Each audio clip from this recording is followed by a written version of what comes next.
She was one of the most powerful faces in Hong Kong cinema, a star whose name alone could secure funding, headlines, and packed theaters. Then, almost without warning, she vanished from the center of the industry. No arrest, no official ban, no public enemy. Cecilia Cheung did not fall because of a crime or a scandal. She fell because she refused to bend. Behind closed doors, a decision was made. Phones stopped ringing. Contracts dissolved. Media praise turned into quiet character attacks. In a system ruled not by law but by loyalty, defiance carried a price far greater than failure. This is not a story about gossip. It is a story about how power really works in Asia's entertainment empires, how careers can be erased without fingerprints, and how one of Hong Kong's brightest stars crossed an invisible line and paid for it with everything she built. Subscribe to Scandal Asia Files for stories they never want fully told. By the end of the 1,990 seconds, Cecilia Cheung was everywhere in Hong Kong. Her rise did not follow the slow, uncertain path most actresses endured. It was fast, almost explosive, driven by a rare mix of screen presence, emotional range, and a public image that felt authentic rather than manufactured. Film producers saw box office potential. Advertisers saw a face that sold instantly. Media outlets saw ratings.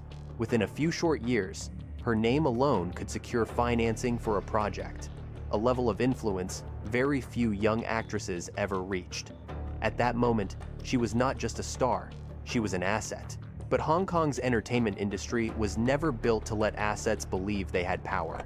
Behind the posters and premieres existed a tightly woven system of studio executives, financiers, distributors, and off-the-record patrons whose names rarely appeared in credits. These figures did not merely fund films, they controlled access, casting decisions, media coverage, award visibility, and even damage control were all filtered through this invisible layer.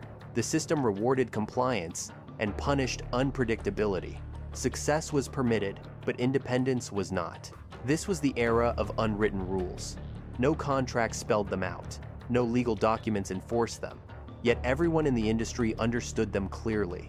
Do not embarrass backers. Do not challenge decisions made behind closed doors. Do not mistake popularity for authority. Actors who followed these rules could enjoy long, stable careers. Those who ignored them often found doors closing without explanation. From early on, Cecilia Cheung stood out as someone who did not fully conform.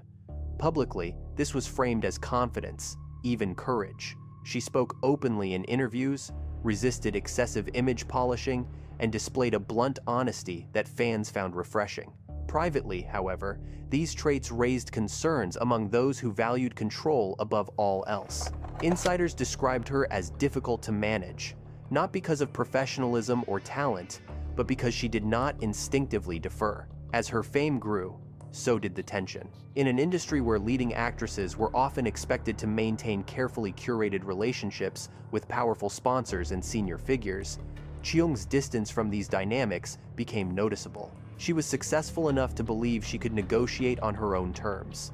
That belief, according to multiple journalists and long-circulating industry accounts, was her first major mistake. By the early 2000s, subtle shifts began to appear. Certain projects she was expected to headline moved forward without her. Meetings ended without follow-up. Promised collaborations stalled. None of this was public, and none of it could be traced to a single event. That was precisely how the system functioned. There were no confrontations that could be quoted, no official disputes that could be documented, only patterns. Hong Kong tabloids, often used as indirect enforcement tools, began changing their tone. Stories that once celebrated her success now focused on attitude, temperament, and personal choices. These narratives did not accuse her of crimes or scandals. Instead, they reframed her image, shifting public perception from admired star to problematic figure. In this ecosystem, perception mattered as much as truth. At the same time, Cheung's value remained undeniable. Audiences still wanted to see her. Her films still attracted attention. This created a contradiction that made the situation more dangerous. When an actress remains profitable but becomes politically inconvenient, the system does not negotiate. It isolates. Industry observers later noted that this phase marked the point when Cheung began to encounter resistance not just from individual producers, but from the network itself. Invitations slowed. Endorsements quietly ended. New faces were promoted aggressively, positioned as safer alternatives. Nothing was announced. No statements were issued. Yet, the direction was unmistakable. What made this moment especially precarious was that Cecilia Cheung had not actually done anything illegal or publicly offensive. There was no scandal to resolve, no apology that could reset her standing. If the issue had been a single mistake, it could have been corrected.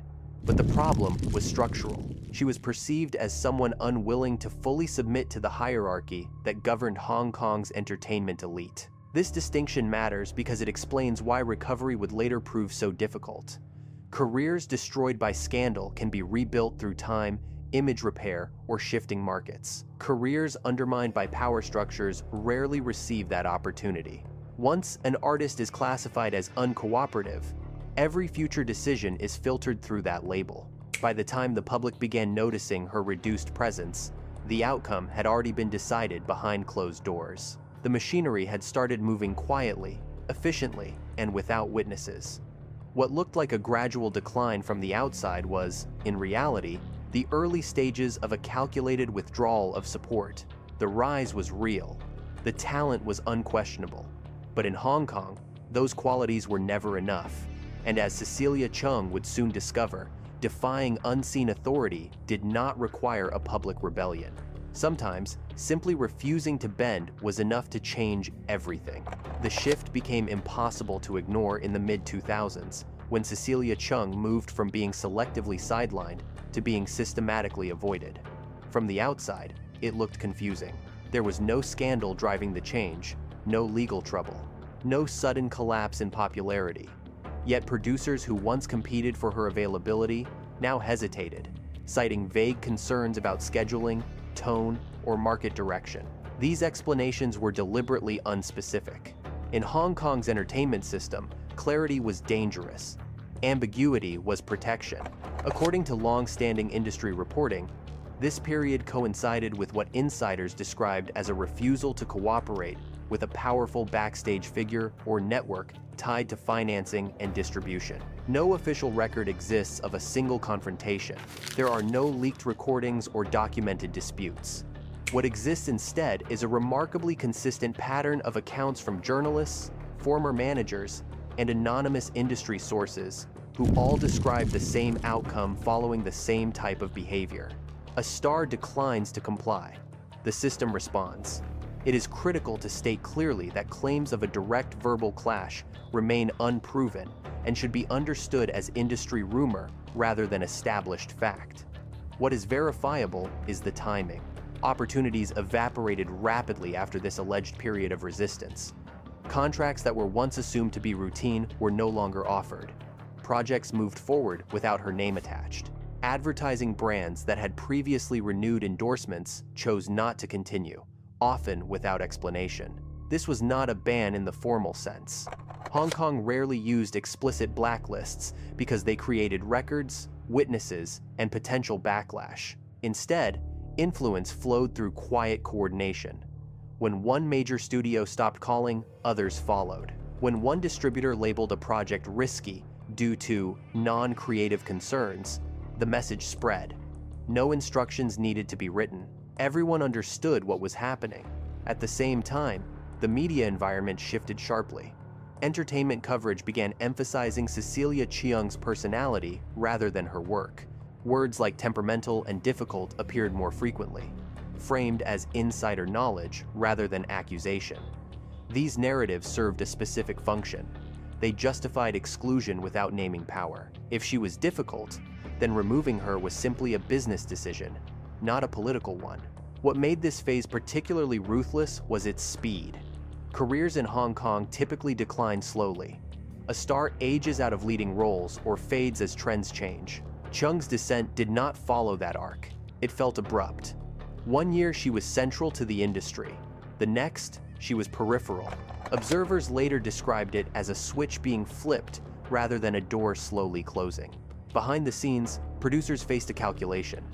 Casting Cheung no longer meant choosing a talented actress. It meant assuming invisible risk. Financing might become complicated, distribution support could weaken, media cooperation might disappear. Even if a film succeeded, the relationships damaged by hiring her could cost more in the long run. In a system built on relationships, loyalty mattered more than numbers. Attempts to negotiate reportedly went nowhere. Once an individual is marked as non-compliant, the system rarely offers a path back. There is no appeal process, no meeting where misunderstandings are cleared up. Silence itself becomes the answer. Calls go unanswered. Emails receive polite deferrals. Projects are delayed until they quietly dissolve. This stage also revealed the limits of public support. Fans noticed her absence and questioned it, but public opinion held little leverage. Hong Kong's entertainment economy was not driven by audience activism. Decisions were made upstream, long before tickets were sold. By the time viewers reacted, the infrastructure supporting her career had already been dismantled. What followed was a subtle but decisive reordering of the industry's female hierarchy. Younger actresses were elevated quickly, given resources and publicity disproportionate to their experience. They were positioned not just as new talent, but as safer talent. The message to insiders was clear. Cooperation ensured longevity. Independence shortened careers. Cecilia Cheung's situation also exposed a critical vulnerability faced by stars who lacked institutional protection. Unlike performers backed by powerful families, political connections, or multinational corporations, she relied primarily on her own market value. That value proved insufficient when weighed against backstage authority. Popularity could be measured, compliance could not, and in moments of conflict, the system favored what it could control. As months turned into years, her absence from major Hong Kong productions hardened into an unspoken rule. New scripts did not include her. High-profile collaborations never materialized. When asked publicly, industry figures offered neutral responses, praising her talent while emphasizing changing market conditions. None acknowledged the coordinated nature of her exclusion. That silence was itself revealing. This was the moment when the phrase "lost her career overnight" began circulating among commentators. It did not mean that she stopped working entirely. It meant that her status within the elite tier of Hong Kong entertainment was effectively erased. She was no longer central. She was no longer protected. She had crossed an invisible line, and the response was absolute. What makes this chapter especially chilling is how little evidence remains. Power exercised quietly leaves few traces. Years later, analysts can chart the decline, but cannot point to a single document that explains it. That is not a failure of investigation. It is the design of the system. By the end of this phase, the outcome was irreversible. The decision had been made not to punish her temporarily, but to remove her permanently from the core of the industry.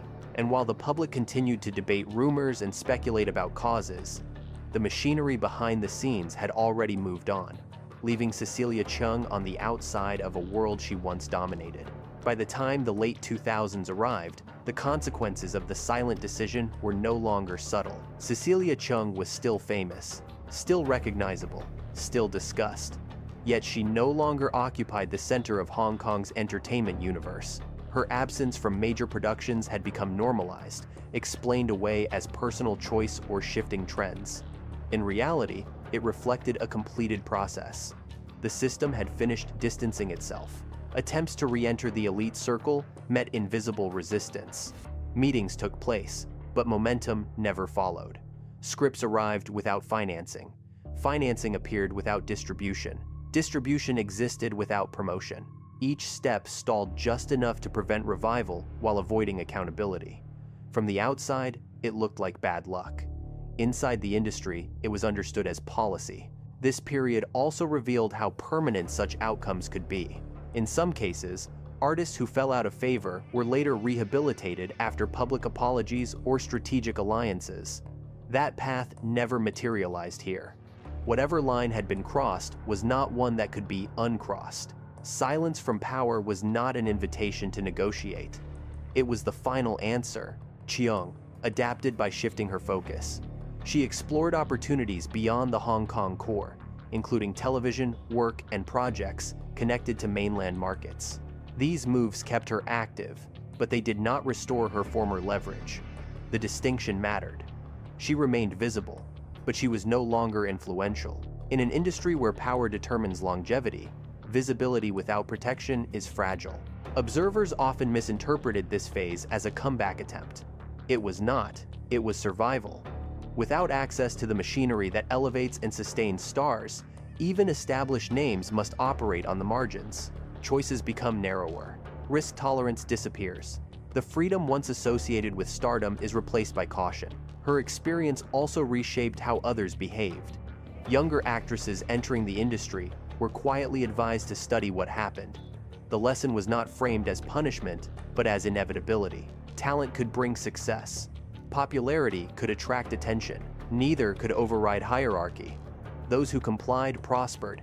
Those who resisted were removed. What makes this case especially instructive is the absence of a clear villain.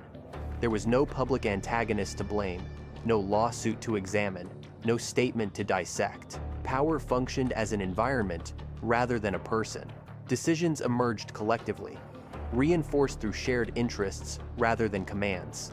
This diffusion made responsibility impossible to assign and resistance impossible to organize. Years later, commentators would debate whether the rumors were exaggerated, whether the defiance was overstated, whether personal factors played a role. Those debates missed the larger point. In systems like Hong Kong's entertainment industry, truth is less important than alignment. Even perceived disobedience can trigger consequences if it threatens stability. Cheung's story also challenges the comforting belief that success protects individuals. At her peak, she had leverage that most performers never achieve. Yet that leverage was conditional. It existed only as long as it did not conflict with backstage authority. Once it did, the value she generated became irrelevant. The most striking aspect of her downfall is how quietly it concluded. There was no dramatic exit, no farewell announcement, no final confrontation. The industry simply reorganized around her absence. New stars filled the space. New narratives replaced old ones. The machine continued running smoothly. In hindsight, the phrase "lost her career overnight" captures the emotional truth rather than the literal timeline. The erosion happened over months and years, but the loss of power was immediate. One moment she belonged to the inner circle. The next, she did not. Everything that followed was a consequence of that shift. Today, her name still carries weight with audiences, but it no longer opens doors where decisions are made. That distinction defines the true cost of defiance. Not fame lost, but access denied. Not silence from fans, but silence from power.